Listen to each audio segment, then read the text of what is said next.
गजाब bomb या नावाच्या बॉम्बबद्दल जर तुम्ही कधी ऐकलं नसेल तर नाव इज द टाइम. प्रत्येक भारतीयाला या बॉम्बबद्दल माहिती असणे का गरजेचे आहे हे आज आम्ही तुम्हाला या व्हिडिओमध्ये सांगणार आहोत. काही दिवसांपूर्वी टर्की या देशाने क्लेम केले की त्यांनी जगातला सर्वात मोठा व सर्वात जास्त विध्वंसक नॉन न्यूक्लिअर बॉम्ब बनवला आणि सोशल मीडियावर त्या बॉम्बची चाचणी करून त्यातून होणाऱ्या विस्फोटाची दृश्य टर्की व्हायरल करत आहे.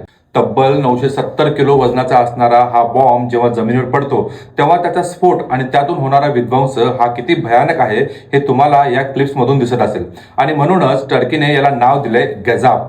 टर्किश भाषेत गजाब म्हणजे क्रोध किंवा प्रचंड राग होय. इथे सगळ्यात पहिल्यांदा आम्ही एक गोष्ट क्लिअर करतो की टर्कीचा हा क्लेम पूर्णपणे चुकीचा आहे. कारण आजही जगातला सगळ्यात जास्त विध्वंसक असणारा नॉन न्यूक्लिअर बॉम्ब जो आहे त्याचं नाव आहे MOAB म्हणजेच मदर ऑफ ऑल बॉम्ब्स. अमेरिकेच्या या बॉम्बची उंची 30 फुटापर्यंत आणि वजन तब्बल 9800 किलो पर्यंत आहे. पण टर्कीच्या या गजाब बॉम्ब बद्दल आपल्याला काळजी वाटणे का गरजेचं आहे याचं कारण म्हणजे टर्की हा पाकिस्तानचा खुला समर्थक आहे. ऑपरेशन सिंदूरच्या वेळी सुद्धा टर्कीने अनेक शस्त्रास्त्रे पाकिस्तानला पुरवली होती.